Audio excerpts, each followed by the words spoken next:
Uno de los grandes atributos de nuestro Dios es la justicia. Dios es un Dios justo. Dice la palabra en el Salmo 7, versículo 11, que Dios es juez justo. Si leemos unos versículos anteriores, en el verso 9 de este Salmo, en su parte B dice, porque el Dios justo prueba la mente y el corazón. A Dios nadie le puede engañar. No hay ningún ser humano que pueda proceder sin que nada de lo que haga sea tomado en consideración por nuestro Señor. Dice la palabra que Él prueba la mente y el corazón. Esto habla de que su análisis es profundo y es el único ser sobre el universo que nos puede y que puede tener un veredicto correcto en cuanto a nuestra vida. Cuando decimos que Dios es justo, estamos diciendo que Él siempre hace lo que está correcto, lo que debe de hacerse y en forma consistente, sin parcialidad y sin prejuicios. La palabra justo y la palabra recto coinciden, son sinónimos tanto en el Antiguo como en el Nuevo Testamento, y es un atributo del Señor. Dios siempre hará lo correcto. La justicia de Dios implica un carácter perfecto y su capacidad de discernir entre el bien y entre el mal, haciendo cumplir sus leyes de manera correcta. En el libro de Oseas, el capítulo 5, que hoy analizaremos brevemente, el profeta llega a la conclusión de que el juicio de Dios es un juicio santo. Y él habla acerca de las acciones que el Señor da a conocer con motivo del pecado de Israel. Lo que me hace reflexionar acerca de todas las veces que usted y yo, como cristianos, llegamos a fallar y transgredir la palabra de Dios. ¿Acaso Dios no nos reprenderá por aquello que no fue correcto, por aquel error, por aquella falla, por aquel pecado? ¿O permanecerá inmóvil sin hacer nada, sin disciplinar, sin tomar cartas en el asunto por nuestro pecado? ¿Qué dice la palabra de Dios?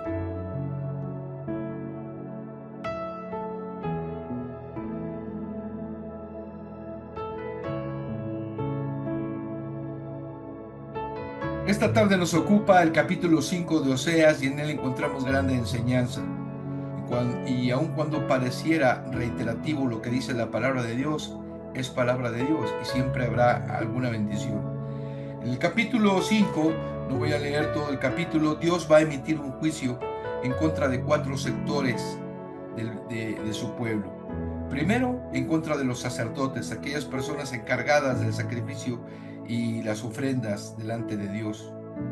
En segundo, en cuanto a los príncipes de Israel, las autoridades, las que gobiernan. En tercer lugar, el juicio sobre en sí las 10 tribus del norte, las tribus de Israel, hablando en sí del pueblo. Y por último, un cuarto sector sería el pueblo del sur, en este caso la tribu de Judá y Benjamín, a todo aquel pueblo o a todos los integrantes del pueblo del sur. Vemos nosotros que la justicia de Dios es una justicia completa porque no hace acepción de personas. Quiero leer lo que dice el versículo 1 del capítulo 5 de Oseas. Sacerdotes, oíd esto y estad atentos, casa de Israel y casa del rey, escuchad porque para vosotros es el juicio, pues habéis sido lazo en Mizpa y red tendida sobre Tabor. El Señor se vio obligado a levantar juicio contra su pueblo por su pecado.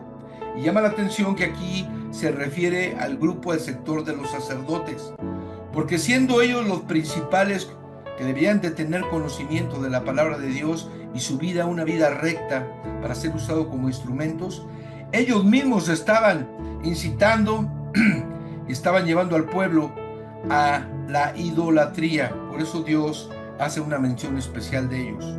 Habla también del pueblo de Israel, como ya lo dije, y en sí de Judá. Ahora, ¿por qué cita Mizpa y Tabor? Mizpa y Tabor eran lugares clasificados como especiales para la idolatría y simbolizaban aquellos lugares donde la autoridad había pervertido la justicia y la fe. Y si leemos el versículo 10, dice: los príncipes de Judá fueron como los que traspasan los linderos, derramaré sobre ellos como agua mi ira. Aquí también toca el tema de los príncipes, porque, hermanos, delante del Señor nadie es distinto, nadie tiene un privilegio. Todos somos iguales delante del Señor, y si el pecado estaba también siendo permitido por las autoridades, en este caso porque no habían rebasado el límite del Señor, también Dios les llama a cuentas.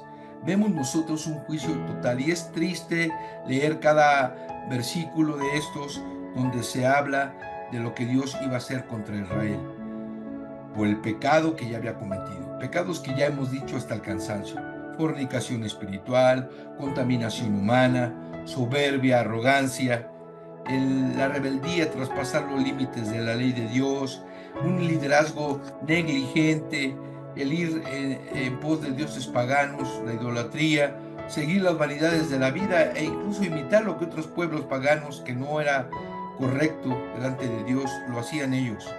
Y sobre todo, como ya dijimos en una sesión pasada, no conocer a Dios. Todo esto les llevó a Dios a emitir un veredicto y una sentencia contundente. Pese a ello, Dios siempre da la oportunidad a todos nosotros, no tan solamente a su pueblo, de arrepentirse. Dios le dio la oportunidad a Israel de arrepentirse, no lo quiso tomar, y las consecuencias nosotros ya las sabemos: destrucción en su vida. Es triste ver esta situación, pero es una realidad. Delante de Dios no te valía ser sacerdote, ni tampoco príncipe, o tener un linaje especial, descendencia especial. No valía nada, porque lo que Dios prueba es la mente y el corazón, y los hechos que nosotros llevamos a cabo y que el pueblo de Dios estaba llevando a cabo fueron bien valorados por Dios, bien pesados, porque Dios es justo. Dios siempre va a dar a cada quien lo que le corresponde. Y esto es importante. Hay dos palabras que resaltan en el capítulo, la que dice el versículo 2 y el versículo 3. Versículo 2: yo castigaré a todos ellos. Habla de disciplina. Y el versículo 3 dice: yo conozco a Israel. Dios estaba juzgando con conocimiento de causa. A él nadie le puede engañar. ¿Y por qué decimos que es un Dios justo? Porque el Señor no necesita testigos para emitir una sentencia, un juicio correcto. Dios no necesita de una parte acusadora, porque Él lo conoce todo. Dios no necesita de pruebas, porque Él analiza el corazón y la mente. Dios no le podemos engañar, porque Él ve todo con claridad y tiene todas las aristas y todo el contexto de nuestra vida. Y Dios, como dice uno de los versículos de la palabra del Señor, no puede tener inocente al malvado. Pero hay un versículo que resalta en todo esto, y es el versículo 12, que en lo especial a mí llamó la atención, y dice, versículo 12 del capítulo 5: yo pues seré como polilla a Efraín y como carcoma a la casa de Judá. Si tú te fijas, está comprendiendo a todo el pueblo, tanto las tribus del norte, Israel, en este caso Efraín, y les está dando un castigo, una disciplina ejemplar. Aquí se habla de la polilla para Efraín y de la carcoma para la casa de Judá. Obviamente la Biblia está hablando en sentido figurado, pero si nosotros tomamos por un tiempo atención a lo que dice la palabra, el comparar la justicia de Dios como la polilla, es pensar aquel juicio de Dios que poco a poco va destruyendo. La polilla en sí es un insecto. Se caracteriza por tener un cuerpo pequeño y alargado, alas cubiertas de escamas y antenas en forma de hilo. Y lo que hace la polilla es que destruye, daña diferentes tipos de materiales, especialmente la lana, la seda y el cuero. Y estos insectos podían dejar agujeros en la ropa. Y por eso Dios compara aquí su juicio como una polilla que va a destruir y que va a dejar daño en la vida, en este caso de Israel. Pero también habla de la carcoma. La carcoma es aquel insecto perteneciente a la familia de los escarabajos que destruyen sobre todo la madera. ¿Has observado algún mueble de madera que tiene hoyos? Probablemente tenga carcoma. Se dice que se nutre de la madera y hace grandes cavernas y va acabando en sí con el material. De modo que la polilla y la carcoma son dos insectos que destruyen. Dios está hablando en este versículo 12 que iba a destruir, que iba a minar a Israel, a hacerle gran daño, para hacer patente el juicio que había levantado y que leemos en el versículo 1. Algo interesante es que la polilla en la Biblia es usada frecuentemente como símbolo de decadencia, de destrucción y temporalidad. La polilla y la carcoma como insectos viven en la oscuridad y destruyen y se alimentan de madera y pues de ropas y tejidos almacenados. Oseas 5, el capítulo nos confronta con la realidad de las consecuencias del alejamiento de Dios y por ende del juicio de éste. La severidad de las advertencias están en este capítulo hechas materia, están vistas. ¿Y por qué esperar a tener un juicio de Dios y una sentencia cuando tenemos el amor del Señor al cual podemos y la misericordia a la cual podemos acudir para encontrar el perdón de nuestros pecados? La Biblia es muy clara en todo lo ancho y largo de la Escritura. Nos habla de un Dios que tiene paciencia, un Dios que está dispuesto a perdonar y no quiere que ninguno de los hombres perezcan, sino que todos procedan al arrepentimiento. La reflexión que podemos nosotros extraer de Oseas 5 es la importancia de mantener una relación íntima con Dios y caminar en obediencia e integridad delante del Señor. Esto es algo importante. ¿Por qué? Porque Él es justo. Y bajo esa justicia Dios quiere que vivamos haciendo lo que es correcto, haciendo lo que es bueno delante de los ojos de nuestro Dios. Su justicia, algo importante que señalar, su justicia es inseparable de su amor. Muchos solamente ven a Dios como amor, pero también es justicia. Y es como las dos manos de nuestro cuerpo, por un lado la justicia y el amor. Él no puede ignorar el pecado y por eso cuando nosotros fallamos, sí, está su amor, pero también está su justicia. Y estos dos elementos Dios los considera al momento de emitir un veredicto. Quiero dejar una reflexión final. Todos podemos fallar, caer o pecar delante de Dios, pero dice la Escritura en una de las cartas de Juan que abogado tenemos para con el Padre. Y Él, a través de Cristo Jesús, podemos encontrar el perdón del Padre Celestial.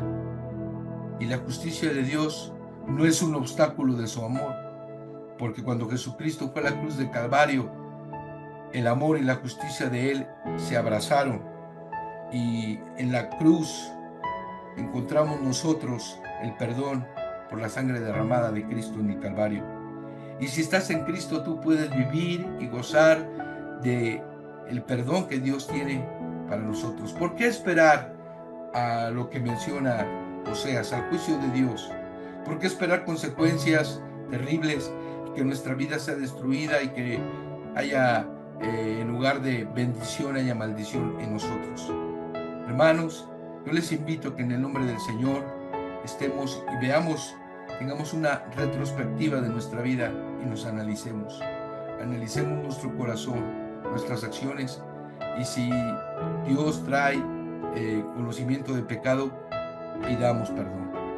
Es el tiempo, es un tiempo para arrepentirnos. Es un tiempo para librarnos de la justicia del Señor. Pues aun cuando somos salvos, los que hemos creído en Él, tenemos que experimentar día con día el estar a cuentas con el Señor. ¿Y qué mejor manera que a través del perdón que Dios ofrece? ¿Estás dispuesto a ir en esta tarde a Dios y decirle: Señor, si algo te he fallado, perdóname, aquí estoy? Creo que será la mejor medicina y la mejor acción durante todo el día el ir a Dios en arrepentimiento. El Señor te bendiga.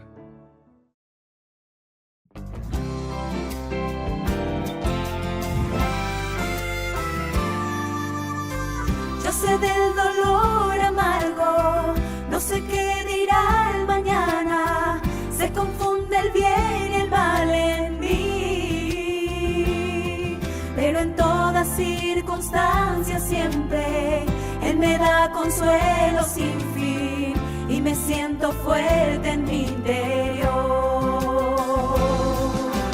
A través del dolor aprendí a confiar en Cristo, ya sé confiar en Dios. A través del dolor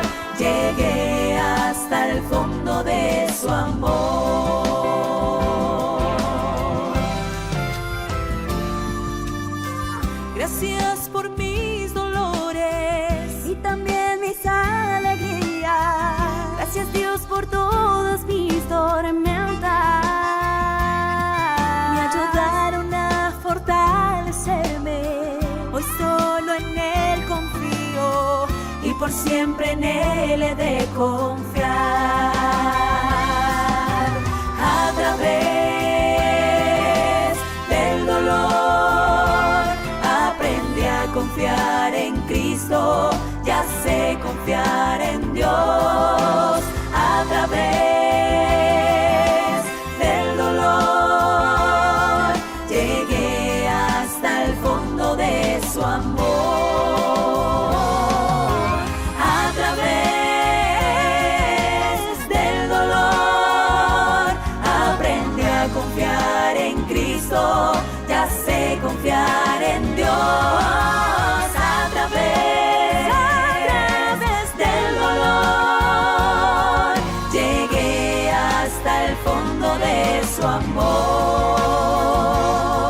Llegué hasta el fondo de su amor, de su amor.